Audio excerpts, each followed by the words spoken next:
What's good, Commanders fans? Joint practice versus the Miami Dolphins. Heard it was very, very competitive from the tweets. A lot of Dolphins beat reporters really, really liked what they saw from Jayden Daniels. Guys like Omar Kelly, who's been a beat reporter for the Dolphins for years. Christian Percia, I may put some of these tweets up on the screen, is giving Miami's defense hell in red zone drills. Daniels has 5 consecutive touchdown passes against the Dolphins defense.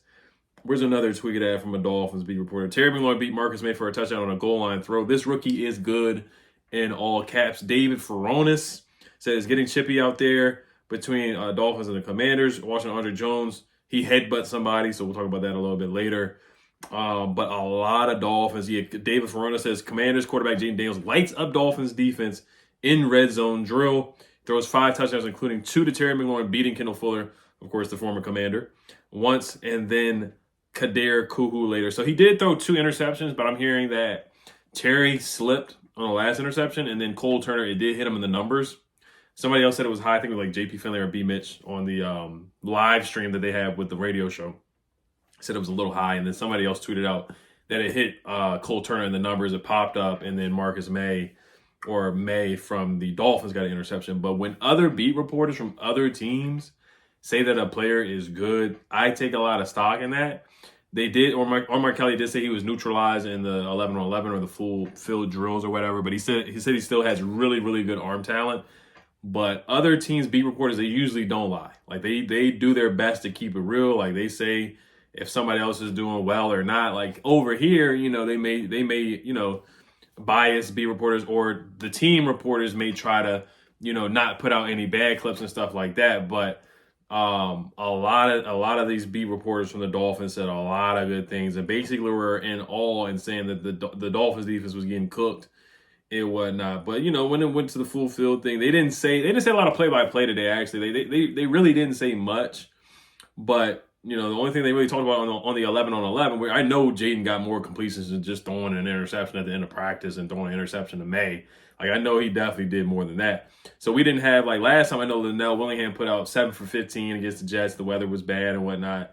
So it seems like he did a lot. He did a really, really, really good job today. He impressed a lot of people, not just Commanders beat reporters, but Dolphins beat reporters were loving this on Jayden Daniels for sure. So I guess we'll talk about Jahan Dotson a little bit, because he had a press conference after he was interviewed, and he said he's not where he wants to be. He's got to get his confidence back up.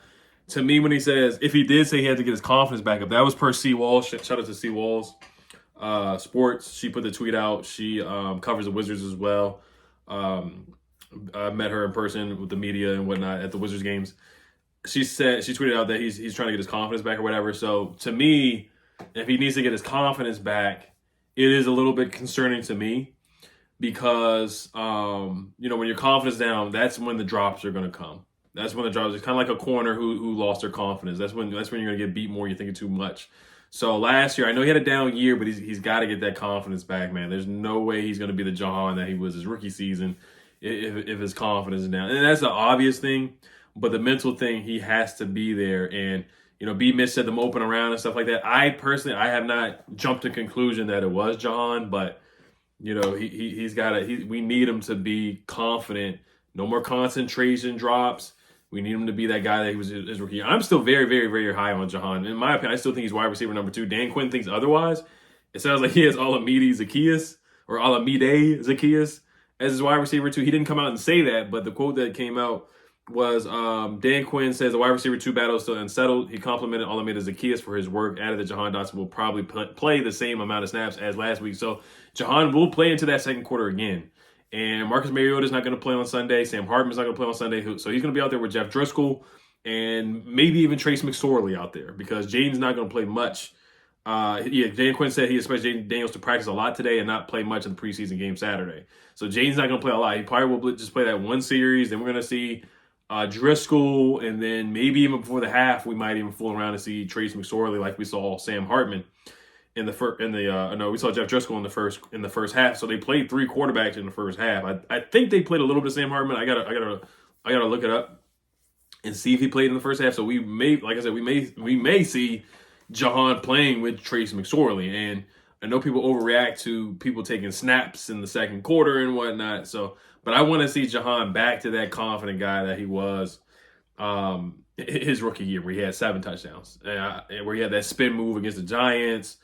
He had a really nice touchdown on Sunday Night Football. Like, he had a lot of good plays his rookie year. Last year, the terrible drop against the Giants, the terrible drop against the Falcons, the terrible drop against the Eagles.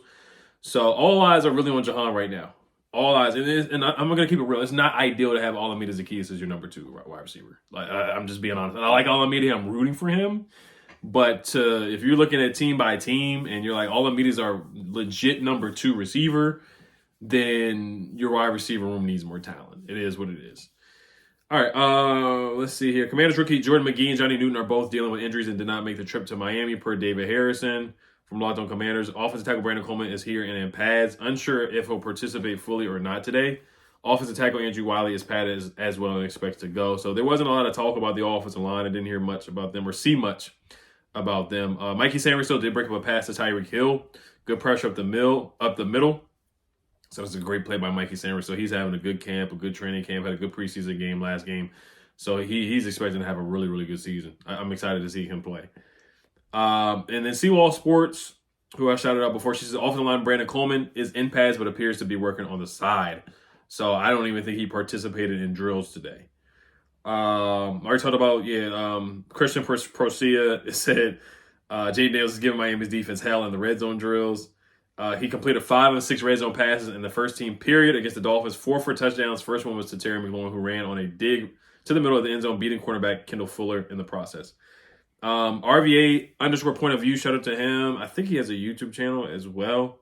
Want to shout him out and make sure you guys subscribe to his YouTube channel or podcast or anything like that. I don't see anything in his bio. I think he's just a big fan of the Commanders. He tweeted, he was at the practice, so that's cool. He went down to Florida, or if he lives in Florida or whatever. He says, Mikey Sainristil has looked the most explosive and natural returning with the new kickoff rules from my observation. JP Finlay yesterday did say guys look kind of lazy returning punts and returning kicks. So anybody who goes out there and plays with effort, that's what matters to me. And then Mitch Tishel said Mikey Sainristil might already be the best corner on this team. He plays so smart, back-to-back plays for him. Dolphins ran in reverse. He stayed home and got a tackle for loss. Then Tyreek Hill ran a fake reverse, and he stayed home and forced Tua to check down. Also had a pass breakup on Tyreek in the end zone. So this guy's going up against Tyreek Hill as a rookie. Basically the best receiver in the game last year, Tyreek Hill. One of the fastest guys in the world, Tyreek Hill. And he's making plays on Tyreek Hill. You see what happened last year? We got torched by Tyreek Hill. Tyreek Hill put up, almost 200 receiving yards, a couple of touchdowns against the Commanders. And we got I know it's practice, but Mikey Sainristil's holding his own and making plays on Tyreek Hill. All right, Deron Payne and Liam Eichenberg exchanging words and shoves. I love it. I love that energy. I love that energy. I love that competition for sure. Now, Tyreek Hill did beat Ben St. Juice on the first play 11 on 11s, but Tua overshoots a pass. We know Ben St. Juice is not the fastest guy in the world, and Tyreek does this to everybody. So I'm not going to really rag on Ben St. Juice, but we've seen him last year we saw him beat time and time and time again last year. And we know he's not the fleetest of foot out there. Didn't hear anything from Martavis Bryant, but and then RVA point of view says no kicks missed for Washington's only kicker on the roster currently. So that's good. We only got one kicker on the roster anyway. And then Terry McLaurin beats Marcus Mayer. I talked about that. Second team safety is currently at practice. Tyler Owens and Derek Forrest. So Derek Forrest has gotten promotion from the third string. So that's good to see that. And then Tyler Owens getting some run. Like I said, I really think it's between him and Dominique Hampton to make the roster at the safety spot, because it's going to be Derek, it's going to be Jeremy Chan, it's going to be Quan Martin, Percy Butler, that's 4, All-Pro Revo, that's 5, and then after that, Dominique Hampton, Tyler Owens are the last spot. I don't think they're going to keep 7 safeties, so if you keep 6, it could be either Dominique Hampton or Tyler Owens. It just depends really on special teams what happens, and Tyler Owens already made a big play in special teams. Another scuffle, Andre Jones, I talked about that. He headbutt somebody, Jones threw his helmet, so I wish I could have seen that on camera, but they're not allowed to film. And Andre Jones, we'll see. He's got to keep his cool, but I love the fight in him. I love that. Bo Bauer had to get carted off the field, so that's unfortunate. He did get beat on a play in the preseason game for a first down, but I hate to see that. So they will come out with the injury report and see what's going on with him. RVA _ point of views also says Defoe with a beautiful breakup, stripping the ball out after allowing a 20-yard catch. So Derek Ford, I feel like he did that against the Eagles on Quez Watkins on Monday Night Football. He did the same thing. Or it was Ben St. Juice that got beat, and one of them got beat, and he made a play. That's the thing where ball is life. Derek Forrest does make plays on the football.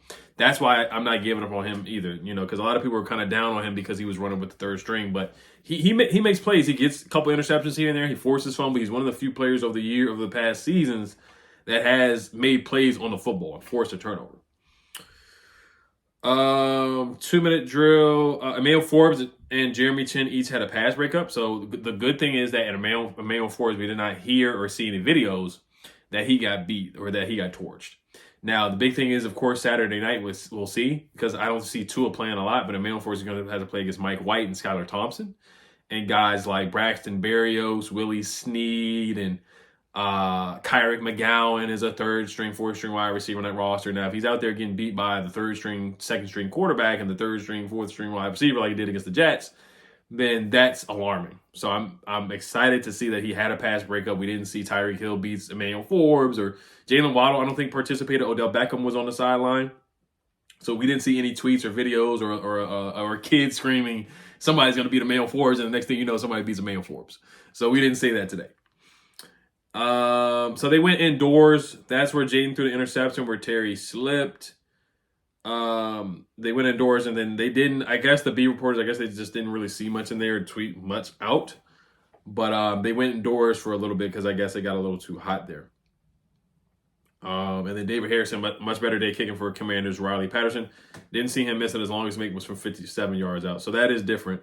That's good to hear for our kicker, who we still probably will sign another kicker before the season starts. Trace McSorley getting an extra work after practice with David Blow and Martavis Bryant. So that's awesome to hear that as well. Martavis Bryant getting extra work. Same thing, Trace McSorley working already. Overall observations from RVA_ point of views on Twitter. He says, offense looked great. Only concerning thing, JD5 threw off his back foot a lot. Nothing noticeable from Martavis Bryant. Kicker made all his kicks. Defensive line was dominant, especially John Allen and Dorrance Armstrong. I love that about Dorrance Armstrong. We need him to be a dog this year. Jonathan Allen always, but we do need someone to provide pass rush. I know a lot of people were asking to trade for Hassan Reddick. And I don't mind that. Matt Judon just got traded for a third-round pick today. So if you give up like a third or a fourth for Hassan Reddick, then, I'm fine with that.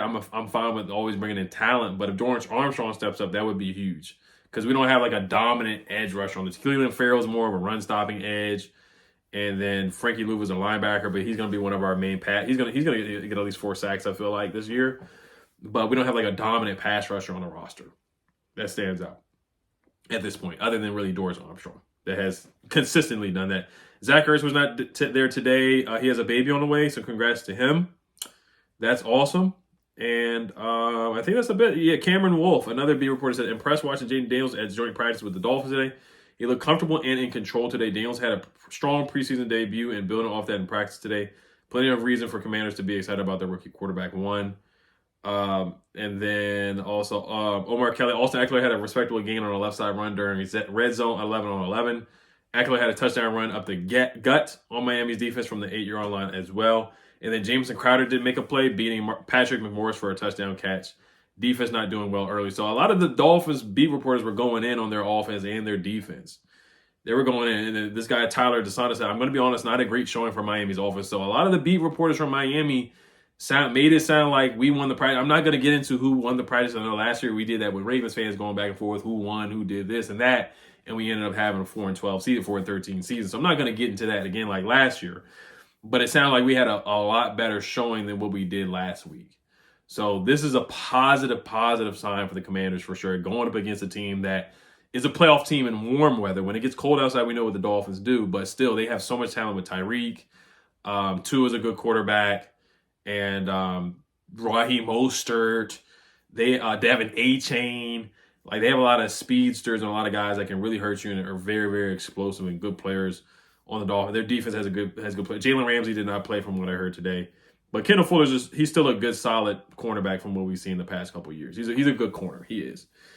But that's about it, guys. I think that's about it for the most part. Really just Jahan Dotson. He's got to get his mojo back, man. He's got to get his mojo back. He's so talented, man. I'm rooting for him. I really am. I'm one of his biggest fans, and I'm rooting for him to play well because we need him.